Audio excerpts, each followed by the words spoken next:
नमस्कार दर्शकों, राजनीति में ये तो सभी को पता है कि बिना डोनेशन के कुछ नहीं हो सकता और यही डोनेशन देने वाले इनको कंट्रोल में भी रखते हैं, ये भी जग जाहिर है।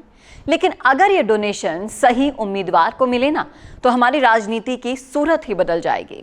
करेंगे इसी मुद्दे पर चर्चा, इसलिए इस वीडियो को आखिर तक जरूर देखिएगा। नमस्कार, मैं हूं चेतना शर्मा आपके साथ और आप देखना शुरू कर चुके हैं हमारे खास पेशकश निर्दलीय संवाद।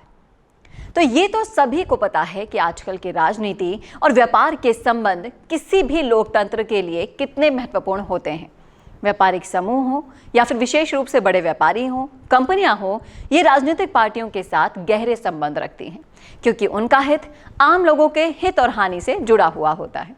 इसी के साथ ही वो अपने व्यापारिक हितों की रक्षा के लिए इन राजनीतिक पार्टियों का समर्थन करते हैं।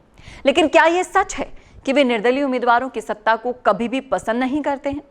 जी हाँ, क्योंकि व्यापारी और कंपनियां अक्सर उम्मीदवारों के प्रति जुड़े हुए होते हैं क्योंकि वे स्वार्थपर होते हैं और उन्हें अपने व्यापारिक हित को सुनिश्चित करने के लिए उम्मीदवारों के प्रति पूरी तरह से नियंत्रण में रहने का दर्द भी होता है।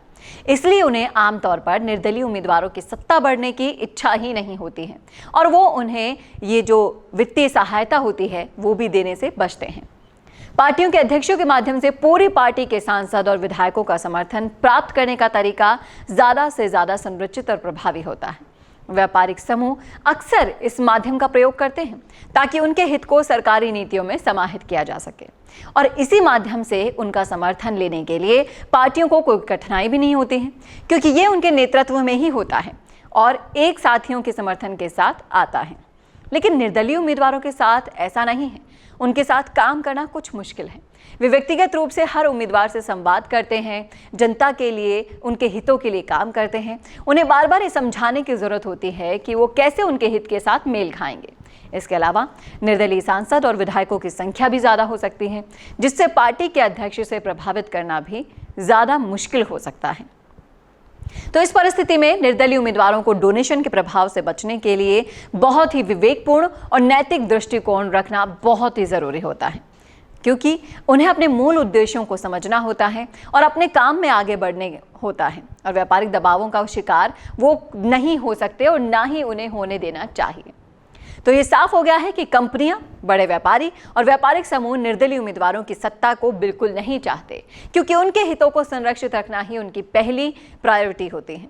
इसके परिणाम स्वरूप निर्दलीय उम्मीदवारों को उनके प्रति विवेकपूर्ण दृष्टिकोण और सत्यनिष्ठा बनाए रखने की आवश्यकता होती है ताकि वो किसी भी बाहरी दबाव के बिना सच्चाई और न्याय की दिशा में आगे बढ़ सके।